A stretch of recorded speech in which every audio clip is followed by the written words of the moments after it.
مرحبا بالجميع، تحية طيبة لهذه الجلسة. Hello, هذه الجلسة everyone, and النقاشية welcome to التي this ينظمها مركز صنعاء. session, a وأجيب session على organized اسم by the شجاع Sana'a الدين، Center. I'm going باحث to be أولي بمركز facilitating. I'm صنعاء. Mesa Shuja'ad-Din, a وهي senior جلسة researcher at the ستتناقش Sana'a Center. حرب لبنان During this session, we're going وآثارها to be على discussing the المقاومة war in تحديدا على الأجواء Lebanon and its المستقبلية impact on the للاجتماع axis of السياسي resistance في and اليمن، what potential future أيضا roles على there could الوضع be for the بصفة Houthis عامة الوضع في in اليمن Yemen within the وشمالها. axis of resistance and the impact أشكر that this الجميع has on لحضورها the overall الجلسة situation in the country, in الآن Yemen. تبث في جميع Thank you all منصات for being here. المجلس This بحيث session is currently تويتر being ويوتيوب broadcast on وفيسبوك. Twitter, YouTube, and Facebook. وسوف نستهلها بالترحيب And we will بالسادة start by الأفاضل welcoming our المتحدثين. panelists. أستهلها بالأستاذ علي I would like to هاشم start مراسل with الجزيرة Mr. Ali الإنترناشونال Hashim, Al ومحلل Jazeera العالم International's اللبناني. correspondent and a أستاذ Lebanese إيمان researcher and الخطيب analyst. We also أستاذ have Lina قسم Al دراسات Khatib, who is the رئيس head قسم دراسات الشرق of الأوسط the Middle في East الدراسات الشرقية Studies بجامعة لندن. Department at London أستاذ عبد الغني University, الإرياني London باحث College, في and مركز صنعاء Abdulghani Al للدراسات Iryani, a senior الاستراتيجية. researcher at the Sana'a وأخيرا Center for باحث Strategic Studies, يمني and last متخصص but في not الشؤون least, الحوثيين أستاذ a عدنان Yemeni الجبري. researcher أهلا specializing in بكم the جميعا. Houthis, Adnan Al سوف Jabarni. أستهل الجلسة Welcome to مع our الأستاذ علي. panelists.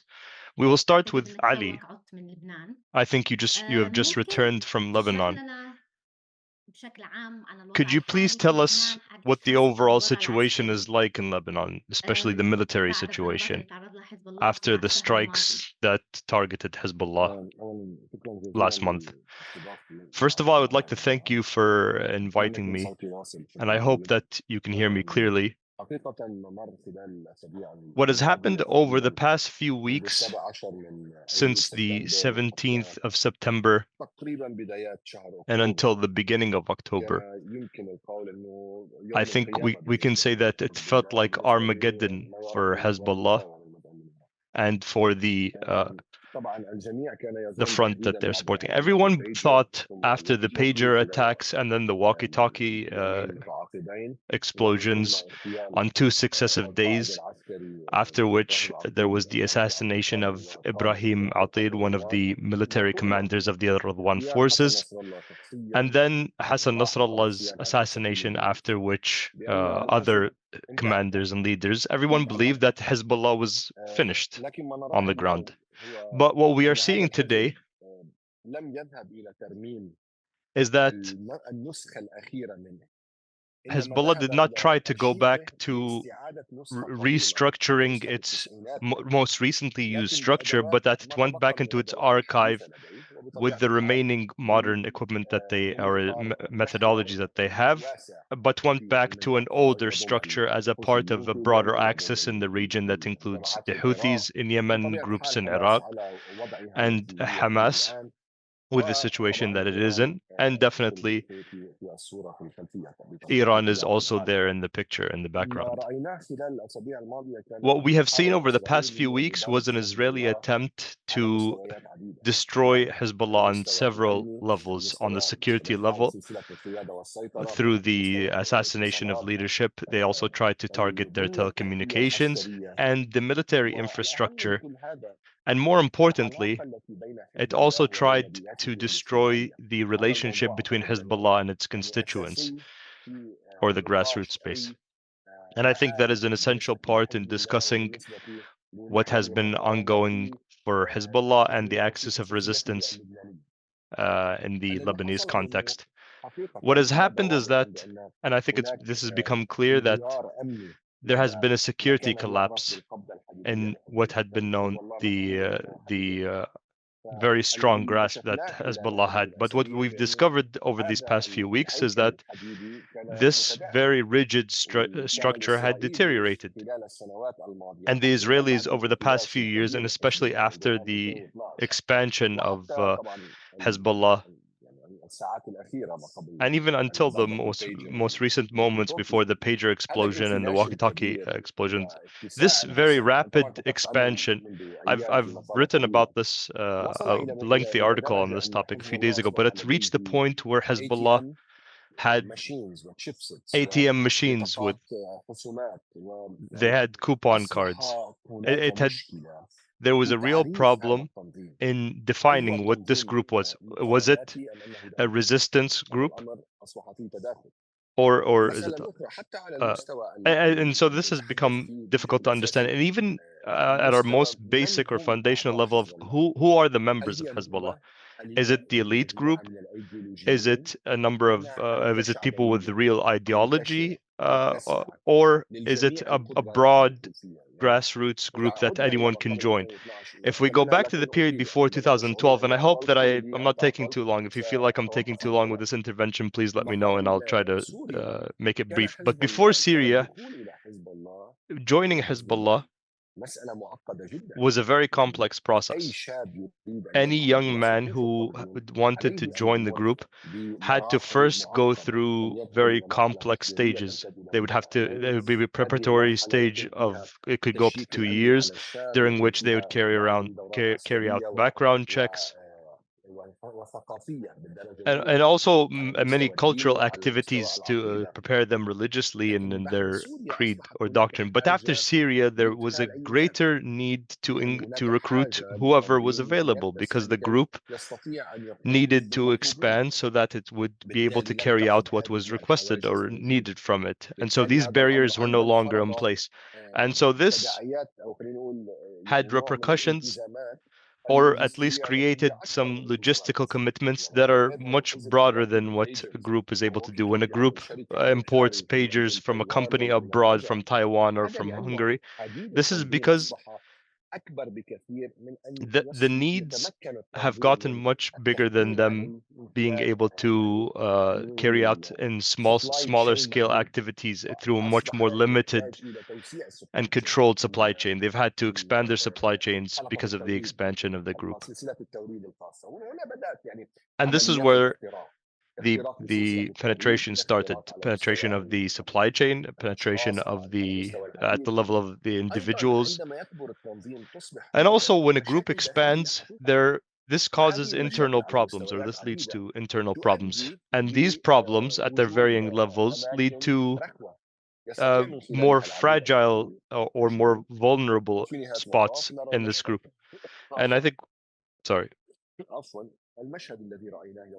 And that's why we saw on the 16th until the 19th, I think we saw the repercussions of this expansion.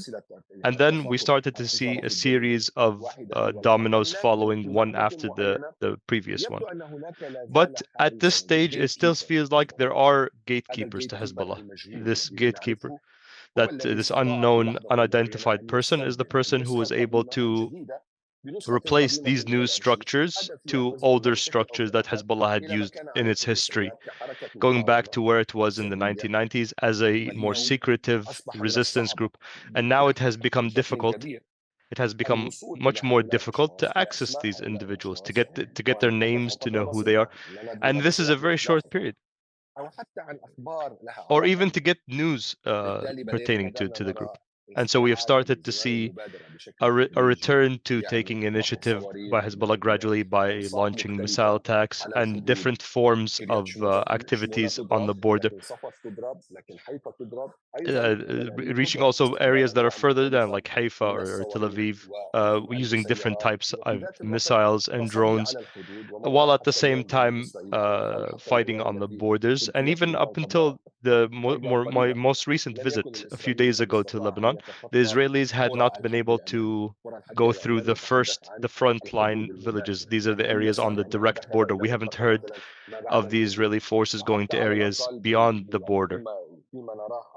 And even from what we're seeing on live on, like our colleague in Al Jazeera, were in Al Quraysh, a village on the border. And so when she's broadcasting, we see that Aita there are still clashes in Aita.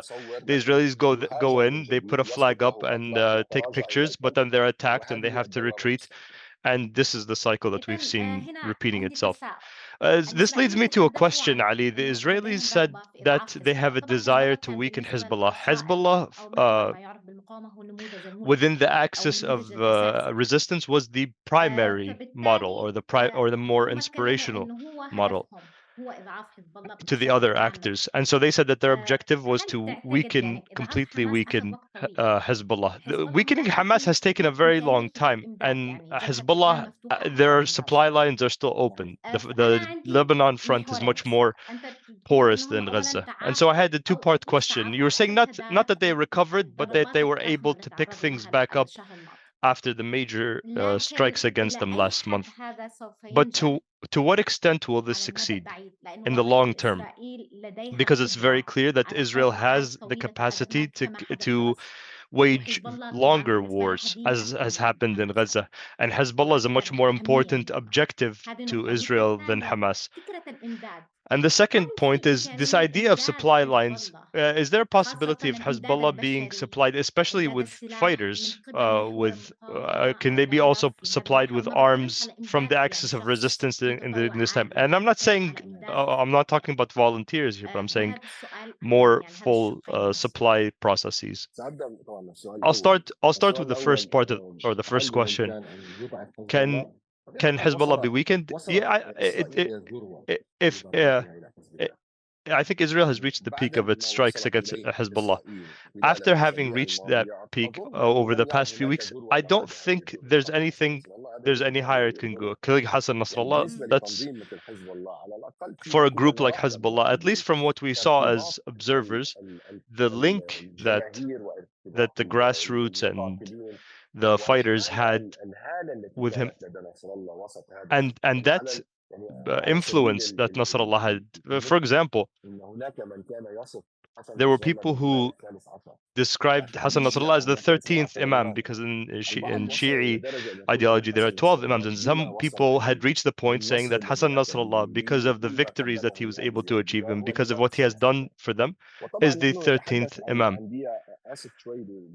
And I'm sorry for taking too long to answer this, but we're talking about an environment that has lived a generational shock with the disappearance of Musa Sadr in the early 70s.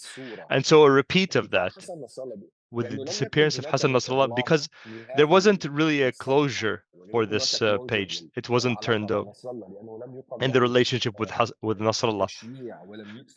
There was no funeral. There wasn't a public burial, and so this relationship continued. People are still waiting. People are still debating whether he's gone or not. But going back to the main point, the idea of Hezbollah being collapsing could have happened at that time, with the killing of Nasrallah, with all of these whole chain of command being destroyed in this manner. If Hezbollah, if it was possible to destroy Hezbollah, I think that it would have been done. But maybe the way that it's structured internally is much more complex than we might imagine. And I think it is very similar, by the way, but obviously with the differences, because Iran is a state, but Iran also has a very complex structure, and so destroying it completely is very difficult. And so there are similarities there. But I think the Israelis benefited from their mistakes from the past. Netanyahu did not want to go make it a main objective to destroy Hezbollah, as Olmert tried to do in 2006, the former Israeli prime minister. He said, my objective is to destroy Hezbollah, but the war ended, and Hezbollah remaining, I think, could be shown as a victory, because Hezbollah has remained and these objectives were not achieved. And Netanyahu put in place objectives and stages after which they can be upgraded, so that he is not committed to any specific objectives. Imagine, even in Gaza, the Israeli military has not announced a comprehensive military operation, but a chain of operations, and they still see the Rafah operation, the Dar Yunus or the Dar al-Balah operation in Lebanon, and even until now there's still stages. The first stage, the second stage, destroying the infrastructure, and its objective is to have Hezbollah reach a point where it collapses. Whether that is possible, I personally think that after Hezbollah had gone through the stage, I don't think it is still possible to destroy it. It could be weakened, yes, definitely. With regards to the supplies, the supply lines. I think over the past 12 years and the period before that, Hezbollah had worked to try to find underground routes through Syria. Syria definitely might be the main. Israel has tried many times to destroy these routes, but these supply lines. But I think these supply lines are still active until now. I have not seen the state where we can say that the supply lines seem to have been cut off. And with regards to the fighters, they have a large number of fighters.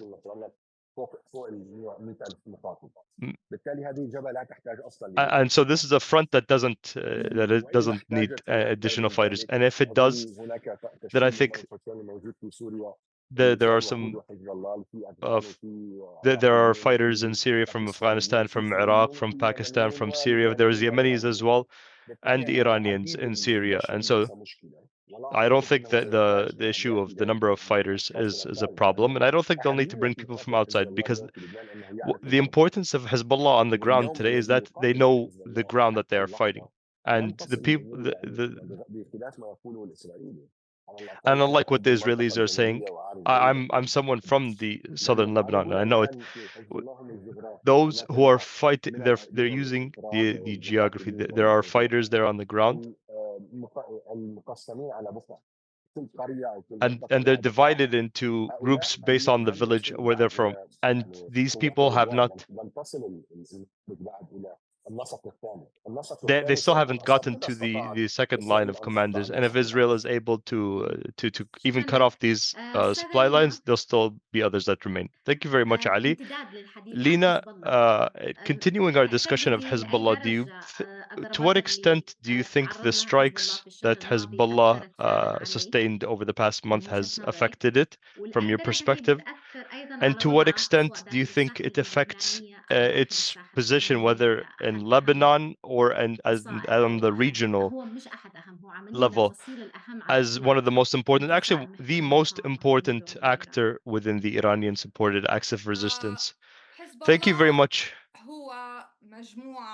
Hezbollah is a military and political and social and economic group all at the same time. And now Israel is only explicitly targeting the military.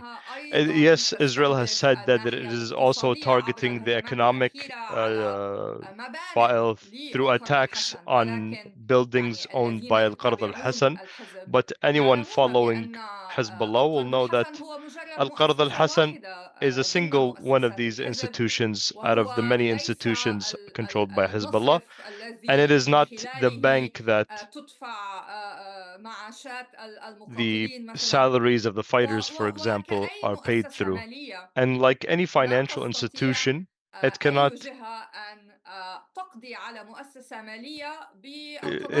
be it is not destroyed through the destruction of its buildings. It's not a practical way to go about it. And so I think this, for me, I see it as just a justification by Israel. With regards to the economic aspect, Hezbollah has financial supplies from Iran. It has external incomes from the drugs trade, from money laundering, and all of it is still operational around the world. And so economically, Hezbollah is not in a difficult situation. Yes, militarily, as Ali has said, Hezbollah is now. I think that Israel has given it a gift when it started the land operation or the land invasion in southern Lebanon, because this type of fighting is the type of fighting that Hezbollah has a lot of experience, a long experience in it. And it is easier for Hezbollah than having to deal with airstrikes alone. And so I think that Israel, this was a strategic mistake by Israel for it to carry out a land incursion into Lebanon, as has happened in the 1980s and 1990s. Hezbollah can carry out defensive land operations against Israel to stop their attacks for a very long time. It was almost 2 لفترة decades of the الاحتلال fighting الإسرائيلي. during the Israeli occupation of فإذا Lebanon. حتى القضاء على حزب الله And so عسكريا even صعب. destroying Hezbollah, even that destroying لا نرى Hezbollah بصراحة militarily is حتى difficult. الآن Politically, we أي still have not خطوات seen any لتقويض دور real حزب الله steps سياسيا. to واجتماعيا restrict فإن Hezbollah's المجتمع political role. الشيعي And في socially, لبنان هو the لا the يزال Shi'i يلتف حول society or الحزب. community in Lebanon is still هو لا supportive يرى of حاليا Hezbollah, أن هناك and it does أي not خيار believe, آخر. it does not see that فإذا this حزب community does not الله see that there's لا any other alternative. تستطيع إسرائيل And القضاء so عليه من Israel cannot خلال عملية destroy عسكرية Hezbollah فقط.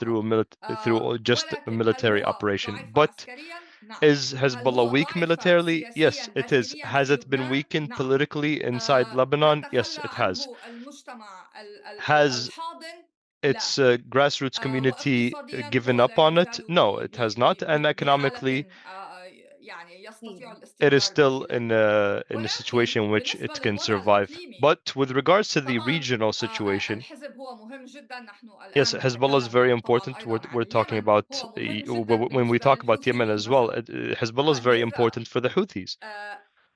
رأى And so الحوثيون if the بأن Houthis الحزب believe that ضعف Hezbollah بشكل شديد has فهذا weakened يعني to a بالتالي سوف significant يؤثر extent, this will على affect وضع الحوثيين إقليميا the وحتى status داخل of the اليمن أيضا. Houthis regionally and even within فلذا Yemen. التركيز على الحزب هو ليس And فقط so the بالنسبة focus on للبنان Hezbollah is ولكن not just أيضا لأن له it's important تداعيات not just for إقليمية. Lebanon, but because it وأخيرا has regional بالنسبة لسوريا repercussions as well. طبعا And with حزب regards الله to موجود في Syria, سوريا yes, Hezbollah is وإسرائيل present in تعلم Syria, ذلك. and وهو Israel knows بصراحة this, and أسهل المنال بالنسبة لإسرائيل it في is سوريا easier منه for في لبنان Israel to لأن في target لبنان كما them in أيضا Syria سمعنا than it is in هو يعرف Lebanon, الأرض because in جيدا. Lebanon, سوريا لا Hezbollah تزال knows the area very يعني well. والحاجة الاجتماعية ممكن. And also طبعا ليس هناك the حاضنة social support. اجتماعية. ليس Yes, هناك exactly. In نفس Syria, they don't درجة have the same الارتياح community support. They don't وهناك have the same اختلاط أمني level شديد. of acceptance, and فإذا there are بالنسبة also the لإسرائيل هي لا security تحتاج أن penetrations there. تجترحها سوريا مثلا And so نهائيا. Israel does not have to ولكن بالنسبة invade لي Syria, يعني but إسرائيل لن تكتفي بإضعاف حزب الله I don't عسكريا think في that لبنان Israel ولكن will أيضا stop at weakening سوف Hezbollah militarily in نرى Lebanon, but we will تصعيدا also في see سوريا في more الفترة escalation المقبلة in أيضا. Syria in the coming period as well. تعتقدي إن هذا ممكن يأثر على I think إضعاف that this الدور might المحوري اللي بيلعبها weaken حزب الله the هو محور central role المقاومة that Hezbollah لصالح plays طبعا within مين the كان axis of المرشح resistance. الأكثر And I think فعالية. the group most likely الحوثيين هم to take الطرف اللي over بيمتلك or take up جغرافيا وإن that كان role بعيد would be the طبعا عن Houthis, إسرائيل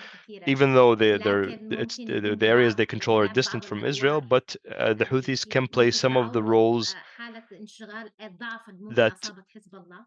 to make up for the بالنسبة state of لي weakness that بصراحة Hezbollah is in. المحور لا يحتاج. لا بالنسبة لي I, دور الحزب I هو think that the يتراجع role of الآن Hezbollah ولكن is الميليشيات receding now, العراقية but the المدعومة من Iraqi إيران militias that are supported by هناك Iran, يعني حركة في there is a العراق لا movement يستهان in Iraq بها. that I think we should not اقتصاديا take lightly. مثلا Economically, انقاذ for الأزمة example, الاقتصادية after the والانهيار المادي economic في crisis لبنان and the financial هذه collapse in المجموعات التي Lebanon, these كانت groups, أموالها في المصارف which اللبنانية had هي deposited الآن their أموالها في بعض balances in المصارف Lebanese العراق banks, are now بعد using أن Iraqi كانوا banks. يجتمعون After في they had بيروت been مع meeting in Beirut نصر الله هم with the الآن Nasrallah, يجتمعون they are now في meeting العراق. in Iraq. فبالنسبة لي الحوثيون And so for ليسوا me, I think يعني that the الخليفة Houthis are not ولكن going to be the المجموعات successor, الموجودة في but العراق the وأيضا groups العراق that are مهم in Iraq. And جدا Iraq is بالنسبة also very لإيران مهم important أكثر for من Iran, اليمن more بصراحة. important than Yemen, to وهم be أكثر honest, يمكن من يعني and more في important than Lebanon, على possibly, الحدود. طبعا because at the end of the day, طبعا Iraq is on its border. إذا لكن الفصائل Yes, العراقية exactly. منقسمة But ضعيفة. the groups in Iraq are هل في divided, they're مجال weak. لمعالجة هذه الإشكالية؟ وكان Could دائما there be حزب a الله way حتى to يلعب resolve دور this? Hezbollah used to مهم play في a هذا role الإطار. also طبعا in هناك dealing with this. Yes, yes. كثيرة. هناك نقاط ضعف There كثيرة are بالنسبة many للدور many الإيراني الإقليمي weaknesses with وفي regards كل to بلد Iran's regional يوجد role, فيه and in ميليشيا every تابعة country لإيران there هناك is a نقاط militia ضعف. في affiliated with لبنان Iran. There are تكلمنا weaknesses. In عن نقاط Lebanon, we الضعف. في spoke سوريا about the أيضا weaknesses. تكلمنا In عن Syria, we've الميليشيات. also spoken في about اليمن the بصراحة يعني security or intelligence الهجمات penetration الدولية there. In Yemen, المستمرة the يعني continued البريطانية international والأمريكية زائد strikes by the الضربات United Kingdom and the United الإسرائيلية States, هي in فعلا addition to the Israeli موجعة strikes, بالنسبة are للحوثيين. painful for the Houthis. وبالنسبة للعراق كما تفضلتِ هناك And for Iraq انقسام as well, they are داخل fragmented. There are الفصائل، internal فنحن divisions within عندما these نتكلم عن groups. الفصائل And so when we talk المدعومة من about these إيران في Iranian-backed العراق، groups in نحن لا Iraq, نتكلم we're عنها not كلها talking وهناك about all طبعا of them. عشرات، And ولكن there are نتكلم عن dozens of الفصائل them. But we're talking الأساسية about the ككتائب حزب the الله أو primary فصائل groups أهل like الحق. Kataib Hezbollah هذه or Asaib الميليشيات Ahl al-Haq. استثمرت فيها These إيران militias كثيرا، are militias that Iran وهي has invested يعني significantly in. تكون نواة سياسية And it وعسكرية forms the political بالنسبة and military, لإيران. central بالنسبة لي military لا أرى and إيران political أن groups, and I تتخلى do not عنها think that بسهولة. Iran will give them فإذا up الفصائل الأخرى يعني ممكن أن lightly. يكون لها دور So the أقل، other ولكن groups might هذه have less الفصائل of a هي role, but بالنسبة these groups لإيران are, with فصائل regards to طويلة Iran, المدى بالنسبة more long-term لدورها investments السياسي with regards to وأيضا their political العسكري role as well في as ناحية their ما. military role in وبالنسبة some لي respects. هذه هي الفصائل التي And I يعني think أركز these are عليها. the groups that I would اهم. focus on. طيب هذا السؤال حاوجّهها لِك بعدها حنوجه This, بنفس well, I'll السؤال ask you لعدنان. an additional question and then طبعًا ask حسن نصر الله Adnan the لمّا same معاه question. عبد الملك الحوثي When Abd تقريبًا al-Malik صوته انفجر al-Houthi يعني من شدة التأثّر. mourned Hassan Nasrallah, his هو كان voice أب broke. روحي يعني And بالنسبة I think لهذا الفصائل Hassan Nasrallah was a بالتحديد godfather for all of الحوثيين. these different groups, آآ specifically the الآن Houthis. ما فيش قائد ملهم And now لهذه there is no longer an لأي درجة inspirational كان leader. ملهم، And so يعني to what لا نحن extent is this عقائد important? Because يمكن this is a نجيب very لنسبة. ideological يعني axis, and so هو something مهم like من that would be ناحية very رمزية important. It is وليس important من in the ناحية symbolic sense, يعني but not عملية. not in the بصراحة يعني practical sense, to be honest. الكثير كانوا يرون أن Many نصر people الله كان believe that حليف قاسم Nasrallah was سليماني. أنا Qasim لا أرى ذلك، Soleimani's ولكن successor. And I رأيي don't see that, كان but his كرمز role as a مهما، symbol was a لأنه very ارتبط important one يعني بصورة because he حزب was الله directly linked to كحزبين how Hezbollah منفصل. is seen as a وحتى اسمه victorious يعني group. نصر And الله even his name, Nasrallah, or victory from Allah. فغياب نصر الله And so the absence of Nasrallah يشكل طعنة رمزية is is للفصائل a التي symbolic كانت problem for تطوي the لن other تفوق. actors who had seen him as sort of an ويعني older هذا brother within the معنويا Axis. يؤثر And بناء morally, على الفصائل، this does ولكن have an ليس impact on بطريقة their عسكرية morale, but I عملية، don't think لأن it impacts them الحزب practically لديه or داخلية militarily مرنة because Hezbollah has a very يستطيع من flexible خلالها structure يعني that allows it الاستمرار كما نرى الآن. to continue هو as لم we're seeing ينهار now. بمجرد And قتل it is not زعيمه. collapsed because its leader was killed. فبالنسبة لي الناحية الرمزية مهمة And طبعا، so I لأنها think that this ملهمة symbolic لعقود aspect من is الزمن. important because it was seen as وهذه an مرحلة inspiration أخرى for نحن decades. فيها الآن، And that is, we're now in حيث another stage, one الحزب where بحاجة لإعادة Hezbollah تمكين نفسه needs to وإعادة إنتاج restructure and قائد recreate في itself and المرحلة to المقبلة، recreate وهذا صعب جدا. leadership يعني for it in the coming نصر period. And الله that's going to على be very فكرة difficult because Nasrallah, المتابعون طبعا يعلمون، I ولكن think people who have followed Lebanon or يعني نصر Hezbollah الله know في this, but البداية Nasrallah in لم the يكن beginning كما عرفناه في was not العقدين the same الماضيين، Nasrallah that انه we've known over the past 2 decades كقائد as لديه a كاريزما leader who is ويعني charismatic خطاباته مؤثرة and whose في speeches البداية في are التسعينات. influential. In the beginning, in the يعني كان 1990s, بصراحة متواضعا it من was a very ناحية modest يعني person صورته with regards to the image he الخارجية. presented. ف ف يعني تكوين أخذ وقت. صورة نصر الله And so I think أكبر that من ذلك. him forming فنحن that يعني image of يعني Nasrallah took هذا ليس decades. شخص And يعني this is not ممكن someone who can بسهولة be replaced استبداله. very easily. هي أكيد صناعة الحالة Yes, definitely. I بالنسبة think تاخذ وقتها creating this على الجميع halo بالتأكيد. around a إعادة leader تحرير takes time, يعني لا يمكن but عملية بشكل or تحرير الحدود re-liberating the وانسحاب الجيش South الإسرائيلي من and الجنوب، the هذا لا يكون withdrawal of عمليا in لمسار the South, حزب what he did, حسن that's نصر what الله created Hassan Nasrallah, and that's وصورة what حزب الله created في تلك المرحلة. the legend of شاكرة لك Hezbollah at كثير that time. أستاذ Thank you لينا. very much, أنا Lina, حنتقل for your الآن intervention. لعدنان، We'll now move ونفس on السؤال to عدنان Adnan. موجه The لك same question I'd like to بخصوص مدى ask تأثير ما that I just تعرض له asked Lina الحوثيين من with الضربات regards to التي حدثت لحزب also الله the خاصة how بمقتل affected were حسن the نصر الله. Houthis by these وذلك strikes أننا against نعرف Hezbollah أنه and the هو killing of Hassan Nasrallah. We حزب all knew الله that حسن Hezbollah, نصر الله عمليا تبنى or بشكل Hassan Nasrallah شخصي personally, he مشروع personally الحوثيين. لأي adopted the درجة Houthi ممكن تشرح project. لنا أو تضوي لنا And شوي so عن can you please العلاقة shine a light ما on the بينكم وبين relationship حزب الله؟ between the Houthis and Hezbollah?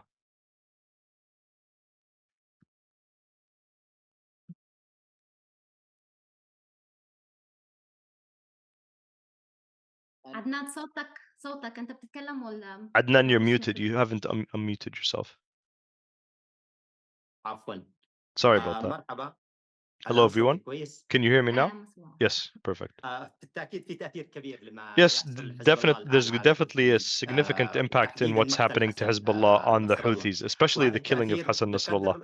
And this impact is because of the significant relationship between the Hezbollah and the Houthis, a relationship that they've had since a very early time. And the Houthis, when it comes to their structure, are a copy of Hezbollah with regards to its media, its political wing, its military wing. In speeches, Abdul Malik al-Houthi copied everything from Hassan Nasrallah. The way he speaks, his how he presents his speeches, his microphones, his speeches, and even his more laid-back approach that he uses in his most recent speeches. And so there was a significant impact in or influence. The statements that we've been able to get show that the experts from Hezbollah were the first people to arrive to the Houthis in Sa'da during the fourth Sa'da war, and Hezbollah's advisors were the first to arrive to to come to the Houthis and to provide their expertise and support. And Hezbollah is what turned the Houthis from a ragtag group of fighters in limited areas in Sa'da's mountains. It made them a more organized group, gave them the expertise, the structures before the IGRC later joined the support process. But not just militarily, even when it comes to politics or the media. And any of the Houthi leaders who were linked or affiliated with Hezbollah were able to rise very quickly through the ranks. The biggest examples of this are Ahmed Hamid and Mohammed Abdel Salam. Both of them were media and political figures. Mohammed Abdel Salam was the group's spokesperson, and Ahmed Hamid was the head of the media commission for of Ansar Allah. And they went to Lebanon a lot. And now Mohammed Abdel Salam is the most important political figure, and Ahmed Hamid is the most important in the administrative sector. And they're the two leaders most closely related to Hezbollah. With regards to the impact, I think just like Hezbollah has taught the Houthis everything during their emergence and rise, and this was also in Hezbollah's heyday, it is also Hezbollah is also teaching the Houthis how to avoid a collapse and how to avoid losing the gains that they've made when they see these painful strikes against Hezbollah.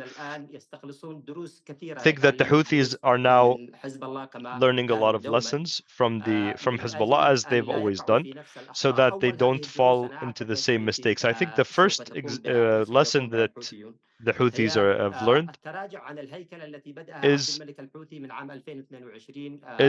for them to go back on the new structures that were implemented, that have been implemented since 2022. They started in the military sector, and now the main leaders or the actual leaders of the group have become much more well known and have started to interact or engage with the community. And after this penetration of the leadership of Hezbollah, the security of the leadership of Hezbollah, I think the Houthis will go back to what they were like before 2022 and operating in a much more secretive manner. They'll also start preparing alternatives for the leadership positions, and they will also review their security protocols and how to hide some of their vital infrastructure. And I think the Houthis are currently working on that. With the killing of Hassan Nasrallah, I believe that Abdul Malik al-Houthi has personally lost his model, his teacher, his godfather, I think, a mentor. And I think Abdul Malik al-Houthi would do things just to be commended by Hassan Nasrallah or to be given a handwritten note written directly to Abdul Malik al-Houthi. And Hassan Nasrallah was always very smart in how he described and how he commended him, saying that he was this young leader. I wish that I was a fighter fighting under his banner. And Hassan Nasrallah would cry at times when talking about the Houthis. And so Abdul Malik al-Houthi, his direct link to Hassan Nasrallah is much greater or much stronger than his link to the model in Iran, Khamenei or anyone else. And I think that the axis of resistance was primarily Qasim Soleimani and Hassan Nasrallah. And now with the absence of both of them, of Soleimani and now Hassan Nasrallah, I think that there is a mental effect. It's with regards to Abdul Malik al-Houthi and the main leaders specifically. But I think that the Houthis as a group have also lost their strategic compass, because the broader lines with regards to the regional conflicts, specifically Saudi Arabia and some of the Houthi contributions outside of their borders, these were always things that they would consult Hassan Nasrallah and would get his advice. And the political leadership of the Houthis, whether Abdul Malik al-Ajri, Muhammad Abdul Salam, or anyone else, would visit Beirut secretly or not. And Abdullah Saleh said that Hassan Nasrallah intervened between the former Yemeni president and the Houthis. And so he played a role in these strategic matters. And he was also indirectly inspirational in many cases to them. And I think Hassan Nasrallah played a very large role for the Houthis. And I think that the absence of Hassan Nasrallah will make the Houthis rely more on themselves. They're now trying to use a recruitment-focused narrative to convey the messages of the Axis. We'll notice that Abdul Malik al-Houthi recently has appeared in much shorter statements or speeches where he talks about the killing of Yahya Sinwar, the martyrdom of Yahya Sinwar, for example, or others. And so they've focused more in their speeches on Hezbollah and the Iraqis. 3 weeks ago, for example, in the first week after the killing of Nasrallah, Abdul Malik al-Houthi appeared comforting or reassuring the Lebanese people, saying that Hezbollah is still there and that it has the necessary strength and will not be brought down. And he was also speaking to the political elites in Lebanon. And I think he's trying to play a greater role, but I don't think that Abdul Malik al-Houthi can make up for the gap that was left by Hassan Nasrallah. Hassan Nasrallah was much more charismatic person. I think he was more politically astute. I think he was one of the smartest political speakers, or the best political speakers in the Arab world. And I think Abdul Malik al-Houthi's strength isn't in what he says, but in what he does. Abdul Malik al-Houthi is not an inspirational figure, is not charismatic, is not able to smoothly convey his messages. Nasrallah had a much broader audience than just Hezbollah supporters, whereas Abdul Malik al-Houthi, it's more of it not being voluntary for people to hear his speeches, not that they want to. I think the absence of Hassan Nasrallah and the weakness of Hezbollah, just like what happened with the killing of Soleimani, I think this weakens the axis, and the weakening of the axis of resistance makes the Houthis' regional support weaker. And this weak regional support, which will not be as it was before the war, I think will affect how the Houthis behave during their war and the threats of waging and starting wars. And that's why we've seen Abdul Malik al-Houthi in his most recent speeches is much more modest, does not easily make threats as he has done in all of his previous speeches. He's much more pragmatic. He says this is going to be a very harsh battle.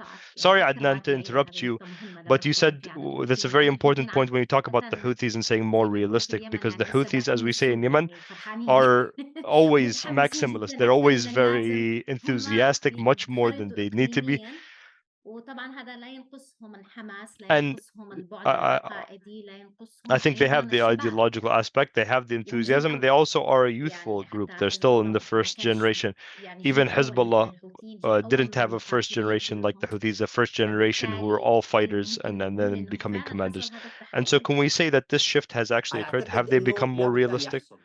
I think it has to happen, because after all that's happened to Hezbollah with all of these strikes, and they've seen that Iran is shackled and cannot do anything to protect them, or cannot do everything to protect them, I think that the Houthis will have to become much more realistic, and they'll have to think more about the cost. The nature of the Houthi behavior is that they never took into account what the cost would be. Abdul Malik al-Houthi fears reaching a point where his forces are not fighting anymore, and so he's always trying to deal with any problem outside and not caring about what that cost would be. But I think that in the coming period, they're not going to be as eager to wage these wars. I think what's happening to Hezbollah now and what happened to Hassan Nasrallah will make Abd al-Malik al-Houthi a bit more mature with regards to his adventurism and his love for waging wars. I think he'll have to think about it more. It's true the Houthis are different from Hezbollah. They have a much larger geography. They have more youthful leadership, and I don't think they can be as quiet. And this is where the question comes in, Adnan. Sorry to interrupt you once again. The United States, I think, sees the idea that if it faces the Houthis, it'll deal with them like it did with Al-Qaeda, by trying to dry out its economic resources,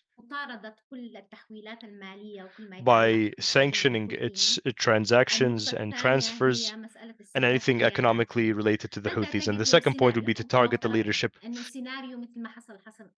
If a similar scenario happens with Hezbollah, can it be repeated with the Houthis? And if it were, would the Houthis be able to contain, especially since the grassroots supports for the Houthis are not significant? The Houthis are not well loved in the areas they control. I think that the American approach, and I might differ from Abdul Ghani on this. I think when the Americans think about sanctioning the Houthis, they issue sanctions on Saeed al-Jamal. We have 15 decrees from the Treasury, all targeting Saeed al-Jamal, and he's not an important person. I think sanctions are not very impactful on the Houthis, at least this approach. And I think targeting the leaders, as much as as there is hatred for the Houthis, I think it'll be much more difficult to target Houthi leaders than it was for Hezbollah. We know that the Americans have, over the past 10 years, have spent significant resources and capabilities in following 40 to 100 Al-Qaeda fighters in Shabwa, Abyan, and Hadramaut. And this is much more than they've invested in sources within the Houthi structures. I don't think there is significant information with the Americans or the Israelis of the Houthis in their infrastructure. I think the Houthis are much more closed off than Hezbollah. And so targeting the leaders in this kind of American approach, I think it might take 50 years, where the US with its approach might actually reach its objective. But I had one final point on some of the main repercussions to the Houthis. After Operation Al-Aqsa flood started, the Houthis started to become a regional center for exporting the revolution and playing a larger role with both some groups in Iraq and the Shabab movement in Somalia. And the Houthis would focus their speeches, their narrative on some of the liberation movements in the Horn of Africa. He also spoke about Morocco, that there are actors there that can play a role with regards to the Gibraltar Strait. And so there has been more of a focus on this, looking outwards to the Horn of Africa and other areas. And I think these ambitions, whether with regards to the joint command room with the Iraqi groups that Abd al-Malik spoke about every week, and that it will help with the escalation, that if they do this, we will do that. Now we see that Abd al-Malik al-Houthi no longer speaks about this because of the pressure on Iran and it's trying to survive through this. One of the main impacts is that the Houthis will have to rethink, and this includes Iran as well, on what role the Houthis can play at the regional level, and that it might be too early for them to play the role that they've been trying to play. Will also affect the Houthis' regional adventures in all directions. We know that the Houthis, as a part of the Iranian axis, is designed primarily to be hostile to Saudi Arabia. But the Houthis want to play a role in the Palestinian cause, despite how far out it is. And from the beginning, since the beginning of the Al-Aqsa flood, Abd al-Malik al-Houthi gives weekly speeches, and they have been recruiting, and this has they're incentivized by the internal gains that they would make. And I think that I think in the coming period, the Houthis will not be as active on the regional level. They won't stop, but they will go back to the level where they were before they started expanding. I think they will now focus more on its internal structures, and I think that Iran also doesn't want to lose all of its أستاذ عبد الغني weapons at one time. كان قبل Thank you هاي very much, الحرب الغزة Adnan. Abdul كانت Ghani, في before the مرة Gaza وصلت war, اتفاق تسوية ما Yemen بين was الحوثيين والسعوديين very والحوثيين ضربوا close to a هدف صغير settlement في between the سبيل إنهم Saudis and the Houthis, and the يدخلوا Houthis في sacrificed يدخلوا all حوار of this المقاومة to play a role in the الإيرانية axis of الشديد resistance, and we've seen للانخراط في الحرب significant regional aspirations by الإقليمية. them and their هنا يا involvement أستاذ in a عبد regional الغني war. And سؤال so at this point, هل Abdul Ghani, يعني لأي this درجة leads me to طبعا a question. تغير الموقف الغربي تجاه We know that the المنطقة Houthi تجاه المعارضة or the حاليا Western position ممكن towards the تشرح Houthis has لنا حجم changed هذا because of this, التغير but could ومدى you tell انعكاسه us على اليمن؟ how big this change has been in the Western position and what impact has it had on Yemen? With regards to the international community, I had sensed that their position before the 7th of October, that if Saudi Arabia wants to hand Yemen over to the Houthis, then that's unfortunate, but it is not our concern. This is Saudi Arabia's issue. And that was the Western position, whether in Europe or the US. The idea that the idea that the idea that they had was that this is a problem for Saudi Arabia and for Yemenis and not for the international community. But the Houthis have destroyed this assumption after the 7th of October with their military operations in the Red Sea. And so I think the international community has reached the belief that it's not just important to contain the Houthis, but to ensure that the Houthis will not be able to have this much control or influence over international trade in the future, meaning that the Houthis would need to be put in a position where they would not be able to carry out these missile attacks. And so that means that they would need to destroy the Houthis' military capabilities, and there is no possibility for that to be done because it is all underground. They could destroy a part of the Houthis' military capabilities, but they can't destroy all of it. And even with 10% of the arms they have now, the Houthis will be able to carry out the same kind of activities to disrupt international shipping through the Red Sea. And so they seem to be in a state of confusion, not knowing what to do. And the strikes that they're carrying out now are more geared towards being seen as doing something, but they know that it will not be sufficient to resolve this problem. طيب هنا لأي درجة أيضا And so to what التفاهم extent بينهم also وبين is السعودية the استمر؟ relationship, يعني how has استمرت the المعارضة relationship between the الهوثية مع Houthis السعودية. and Saudi Arabia continued? تحاول السعودية Saudi تحمية Arabia is trying وضعها to داخل هذا remain الصراع neutral بحيث أنها within لا this تغضب conflict إيران so that it بنفس does الوقت، لا not تغضب upset أمريكا Iran, while ولا at the same تغضب time not أحد. upsetting the US or anyone لكن else. لأي درجة هي But فعلا to what نجحت في الحرب؟ extent has لأي it been درجة العلاقة لا successful زالت in actually مستمرة achieving وجيدة؟ this? To لأن what extent حاليا has the في relationship with the Houthis كثير من continued, and is it الجزء still a بدأ good one? يدب في Because a العلاقة lot مع of الحوثيين there had been a والسعودية lot of منذ warmth أبريل in the 2022 relationship between the عام Houthis and 2022. Saudi Arabia since April 2022, the beginning of the truce. There's no doubt that Saudi Arabia is very keen to ensure that to ensure to the Houthis that it will sign the agreement, the handover agreement after the end of the battles in Gaza. And the most recent one was 2 months ago when the Saudi Minister of Foreign Affairs reiterated that the agreement with the Houthis will be signed very soon.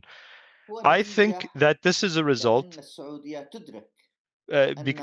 because Saudi Arabia understands that if the war in the region were to expand, and if Iran and there was a broad attack on Iran, then Saudi Arabia knows that it will be targeted by the Houthis. And so in this way, they're trying to avoid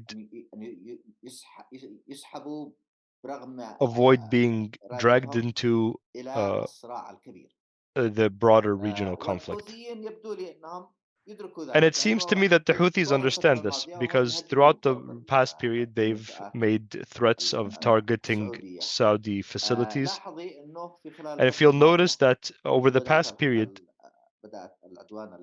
since the Israeli aggression on southern Lebanon started, the Houthis have decreased their activities in the Red Sea. And my explanation for this, some might believe that this is because of the American strikes, which have decreased the number of missiles that the Houthis can use. And I think that this is not true. I believe that the role of the Houthis in the axis of resistance has changed. The Houthis, their role was to be the first line of defense for Hezbollah. That has been the case since the beginning of the war in Gaza, meaning that the axis of resistance is tasked with to do one thing. And so if Hezbollah does anything, that would bring about then if Hezbollah had done it, there would have been an attack by Israel and the US on it. And so it was easier for the axis of resistance and its leadership in Iran to make the Houthis the ones that played that role, so that they would divert or distract the Israeli and American military efforts, and to help Hezbollah avoid having to play that role. اليمن هنا Sorry, هي but جبهة أمريكية من Yemen البداية. Yemen is دايماً an كانت American مهمة front since the إسرائيل beginning, and العالم Hezbollah was Israel's mission because it's on the border with Israel. Yes, but the Americans, when they came to the Red Sea, that was a part of the plan to defend Israel, and so it would have been possible if the Houthis weren't there, then Hezbollah would have had to do something to prove that there is unity of the front lines, and that the axis of resistance is doing what it needs to do to support Hamas and Gaza. And so the Houthis' presence has helped decrease this pressure on Hezbollah. When the war in Lebanon started, then that Houthi role ended. The Houthis could no longer be the first line of defense for Hezbollah, and so it has now become the first line of one of the lines of defense for Tehran.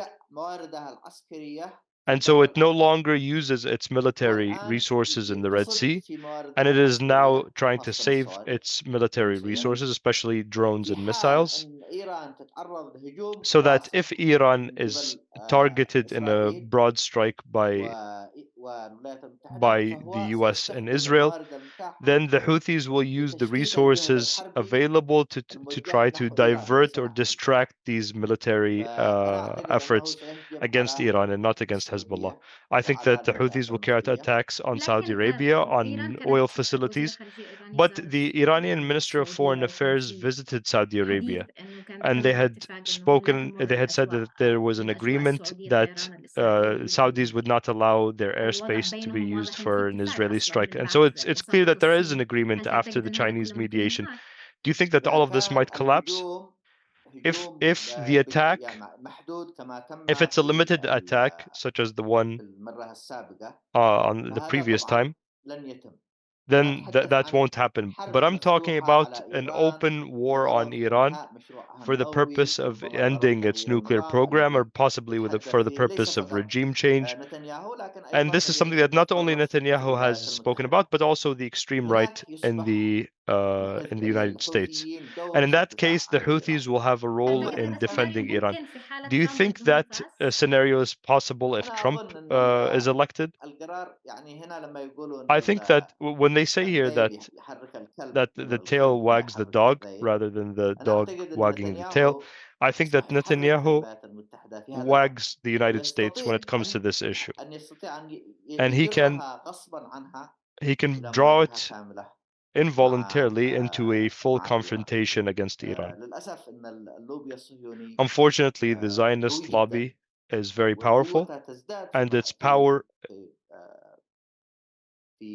or influence increases during election seasons. And so I fear that this will lead to the concessions being made, with the US being drawn into a full confrontation with Iran. And in that case, Yemen will become, all of the previous understandings or agreements between Iran and its surroundings will no longer hold any value. And Yemen will become a part of the battle because the Houthis will carry out attacks on Saudi Arabia and oil facilities in the Gulf. Thank you very much, Abdulrani. الشات مفتوح لأي The أسئلة chat من is open الحاضرين. for any questions طبعا our الحاضرين اللي attendees في might الزوم have. فقط هم المسموح لهم Attendees يتابعوهم، via اللي Zoom are the يستطيعوا only ones that are إنهم able يلقوا أسئلة to ask questions. أو حتى يرفعوا Unfortunately, إيدهم not إذا any of the أرادوا other السؤال. platforms. And you can also أم، use the raise hand function if you have a question. أمين تفضل. Amin, go ahead. مساء الخير. Hello, everyone. Good afternoon. أنا أمين اليافعي. I'm Amin تحياتي Al-Yafi. لكم. شكرا Hello, عظيما everyone. على المجهود Thank you الرائع. very much لأنه هو for تعليق بسيط hosting ثم this ربما أطرح سؤالا. discussion. I had a small أنا من comment, وجهة maybe a نظري question. إنه From my حزب perspective, الله هو Hezbollah بنى هذه السطوة التي كان موجود فيها على was ثلاث able to أشياء. build this علاقته influence بإيران on three things. The المحوربة first, الذي the يحدثها relationship with مواجهة Iran. إسرائيل هو كان تطبيق Second, عملي the بالنسبة للشعارات الإيرانية مواجهة what it got from fighting against Israel, الشيطان and this was a الأكبر. practical implementation of what وأيضا Iran has always said about fighting قدرة حسن نصر Israel, الله أن يكون or عابرا بين what they. القواعد. And also the fact that هذه Hassan Nasrallah الخسارات was able to التي be يعني أنا أعتقد أن cross-sectarian. ثلاث الخسارات هي الآن And so I think جاءت these three losses, متوافقة حتى وإن ظن البعض أنه فقط even يتم though some استهداف people القاعدة saw that العسكرية، لأن سيدخل حزب no, الله في أيضا Hezbollah معركة كبيرة داخلية في لبنان. will also الحوثي في go لبنان into a الآن larger يريد internal أن battle in يسائلوا Lebanon. عن هذه التكاليف الباهظة التي دفعها لبنان بسبب هذه They want to الممارسات try وهي to بسبب decrease سنوات طويلة أيضا the costs of والإقليم that لم Lebanon is يسمح له paying بأن because يعود of حزب الله بأي شكل من الأشكال. these سؤالك behaviors, and هو also the على regional circumstances will not تفضل. allow. But your question, I هذا mean, الدور and so this role الذي سينكمش كثيرا حزب الله that بسبب will موقف ياسر shrink نصر الله. Hezbollah's role, especially with the death إلى of أي or the مدى assassination of ممكن Hassan أن Nasrallah. يلعب To في what اليمن؟ نحن extent نعلم أن can اليمن Yemen play that أتباع role? We know النصارى that وأتباع الحوثي هم ليسوا the Houthis إيديولوجيين، يعني followers are not كان حسب الله ideologues. كما يقال إنه لا تنتصر قبيلة إلا بشاعر، وهو كان هذا شاعر And Hassan Nasrallah was a القبائل very التي important ما يسمى player. بالفرد It said in Arabic فهو that a كان tribe cannot يستطيع win أن if their يحشد poet is الناس not good, and الحوثي في اليمن he because played that role. الطرف He was العارف able to الذي كان يستطيع أن unify يقاتل people. مقصود He had نصر الله this وكذلك منه حتى الحوثي. rhetoric or narrative that could cross بما إنه borders. مش Sorry, I mean, but إلى if you could أي get to your مدى question. إلى أي مدى And so my ممكن question is, to what أن extent يستطيع الحوثي الاستمرار خصوصا can في the السياسة Houthis في ظل continue غياب حسن نصر الله؟ شكرا. with the absence of الحوثي Hassan Nasrallah? The نعم Houthis. يا حوثي في Yes, the في Houthis. حشد القبائل وحشد Can the المناطق. Houthis continue to أوكي. win people's support without أكيد Hassan Nasrallah? شكرا. Thank you very عدنان much. هذا السؤال موجه Adnan, I لك. think that was a question for يعني you. هذا لها علاقة أعتقد ممكن ندير السؤال بشكل I مختلف think we لأي could درجة هذا ممكن maybe يأثر على الصورة change the الداخلية question a bit. للحوثي How بعد ما might this حصل affect the ما حدث Houthis, لحسن the نصر. perception of the Houthis internally أعتقد after what أنه happened to صحيح Hassan كان في Nasrallah? ارتباط I وجداني think yes, كبير there was a حصل very الحوثي close عبر صورة حسن link, نصر especially الله، between Houthi figures ولكن and Hassan Nasrallah الحوثي ما personally. فرط But يعني the خاصة Houthis have وصل their own mix يعني when it تنافس comes التعسيف to مع منظومة مكتملة recruitment.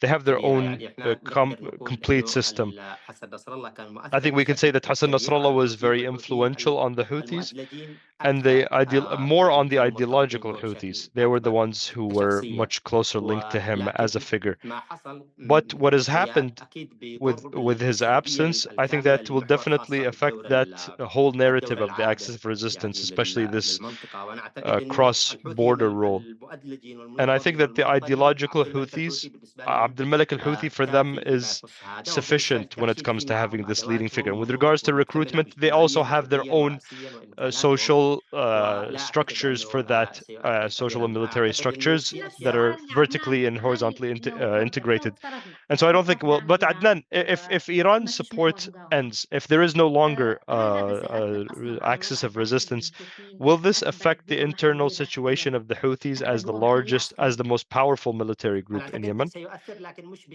I think it مش will have بالشكل an الكبير impact, اللي ممكن but يتوقعه not in البعض. the الحوثيين significant الآن way that وصلوا we إلى might مرحلة expect. The Houthis نقدر have now نقول reached a الرشد، point مش where I موجود think we can ولا say عادوا في they've مرحلة not يعني matured as a group, طور but تمهيدي مثلا أو they're قابل still للانكسار they're still بشكل not in سريع. their ولكن beginning أعتقد stages, أنهم and as الآن في such cannot be مرحلة broken أصبحوا as فيها easily. قادرين I think على they've reached the أنهم point where يديروا they are شؤونهم، able يديروا to أو يديروا manage their own معطاءاتهم. affairs. They manage most of their own affairs. والحوثي And the Houthis, as much as it is a group that is linked in its strategic decision-making with the axis of resistance, they are also, when it comes to the local aspects, it tries to push forward a local narrative to show that they are equals. Hassan Nasrallah, for example, expressed his very close link with Iran and how closely related they were, but the Houthis do not do this. To the contrary, Abdulmalik al-Houthi allows the relationship with Iran to go through its own channels while maintaining the customs of presenting himself as an equal, that no, we are Yemenis. And even in his most recent speeches, there has been Abdul Malik has tried to present the axis more of in an Arabic sense. That's why is Iran facing all of these dangers? Because Iran was defending the Arabs, the Arab land. That these are the Arab lands that Iran or Israel is attacking, and this is something that we should commend Iran for. But this is our role. That this needs to be the Arab public. And yes, he shows this. Tries to use this to have a revolutionary fervor and to show different narratives for the audience of the Axis.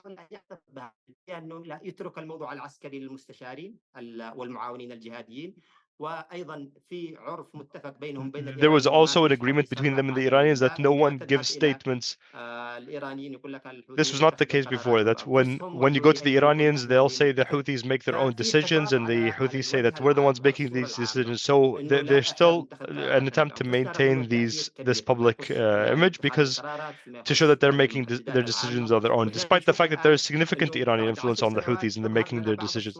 After 10 years, we've started to show some of this evidence. After the killing of Hezbollah figures, for example, or some of the IGRC advisors in Syria, and this shows that they were in fighting on the ground in Yemen, and not there was someone named Basel Shukr, for example, or someone named Ali Hassan Gharib who was killed in Syria 2 days ago. He was in Yemen, and this was documented. Also, Ismail Baz, he was killed in April, and he was also in Yemen. And now we're starting to discover evidence of things that had happened 8 or 10 years ago, that the Houthis, that the Iranians and Hezbollah personnel were there on the ground in Yemen managing the battles.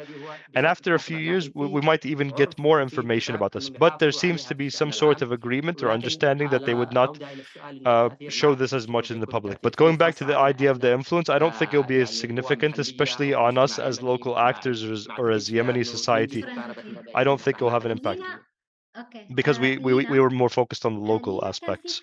Thank you very much, Adnan.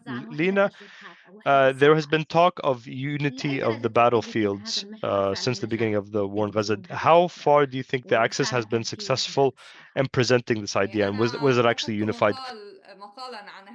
Wrote an article on this topic specifically a couple of weeks ago, in which I said that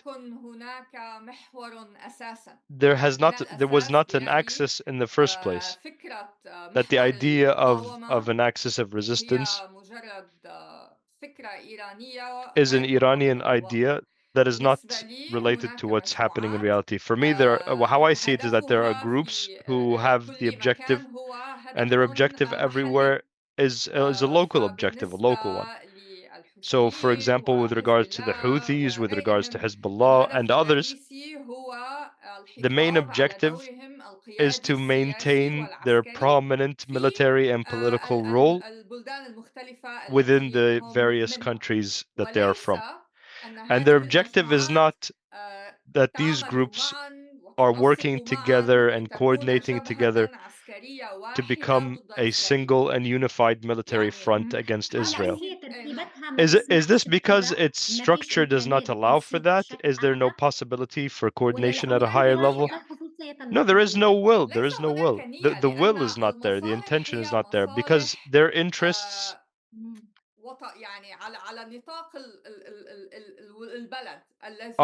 their interests are in the country that they are from, and not at the regional level. And so for them, the issue of Israel and Palestine is a tool that they are using for their own local objectives.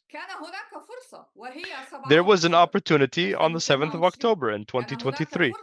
There was an opportunity for these groups to tell each other, yes, this is our opportunity to collectively attack or stand up to Israel. But that hasn't happened.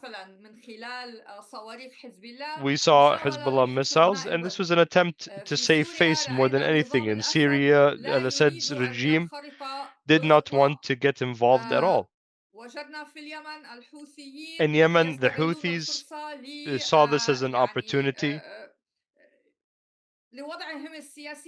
for their own political situation in Yemen, and not because of anything having to do with Israel in the region. And so I don't think there is a unified front, and there has not been anything other than an idea that Iran has marketed for its own political purposes when it comes to its own objective of presenting itself as a power that is in control of the Middle East, as a regional power. Thank you very much. This takes us to Ali. Ali, when it comes to Iran, Iran has its own national interests, and for it, the axis of resistance was maybe one of the bargaining chips that they could use. There might be an ideological dimension to it, but for it, it still seems to be a part of its national interests, and so that has a priority. But now that the situation has gotten to the point of Iran being targeted directly, that its support for the axis of resistance has become much more costly to it, do you think that Iran can continue supporting the axis of resistance in that case? Could Iran, if there are any positive signs from the American administration that it stops its involvement in all of this and reaches an agreement with the West, as had happened with the Soviet Union? First, I differ with Lina on her point with regards to the axis, because I think that this axis was not allowed to truly test the axis, except with what we saw on the 7th of October and after. But what we saw with the mistakes and the shortcomings and the weakness in many cases, and also the capacities that we saw, all of these were a result of a structure that had started to be formed years ago. It had not reached its peak yet. And so when we talk about in Hezbollah, for example, we saw Hezbollah playing a role in this axis. We saw it in Syria, we saw it in Yemen, we saw it in Iraq. And so there is an axis. I disagree with that point. I think there are roles that they have outside of their own individual countries or their own national interests. And even though Hezbollah has remained in Lebanon and has linked its fate to Lebanon, otherwise we would not have seen this level of collapse after the pager attacks. But like I've said, I think they've gone back to a previous structure, the structures that they used in the 1990s. And so it has gone back to resisting in a different, through a different approach in the south. And also with regards to the Iraqi forces, the Iraqi groups, they played a role in Iraq, but also played a role in Syria. We also saw them on the 7th of October, after the 7th of October, with their drone attacks and their attempt to influence in one way or the other, despite the major shortcomings that we saw with most of the drones that were launched not reaching. The Yemenis or the Houthis have also one way or the other played the role, and it's very clear that they had their ambitions, and they believed that it would be possible for them to play a larger role.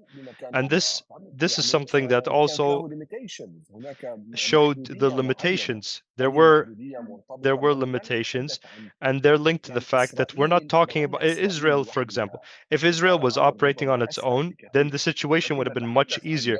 But we're talking about a state that has all types of defense systems in the world. And so any attempt by any actor to try to penetrate these defenses will require a significant investment beforehand. With regards to the Houthis also, of them showing more that they're a part of an axis or an alliance. It could be called a coalition even, but they have common objectives, and these common objectives in Palestine are there, in Syria they're there, in Iraq they're there. We saw the Houthis and the role that they played against Saudi Arabia at a certain point when the confrontation between Tehran and Riyadh reached its peak with the attack on Aramco. No one talks about that, the Aramco attack, but at that time, regardless of whether it was a coordinated attack between the armed groups in Iraq and the groups in Yemen and the Iranians, regardless of all that. But at that point, at that political moment, it had an objective that was linked to the region and linked to the axis, this axis that is still being formed. I think we've reached a decisive point now. I was just listening to the other speakers with regards to the Houthis and the shifts. I had a comment that I've had in mind for a long time, even before the assassination of Nasrallah. I think that after the attack by Israel in Hudaydah, I believe that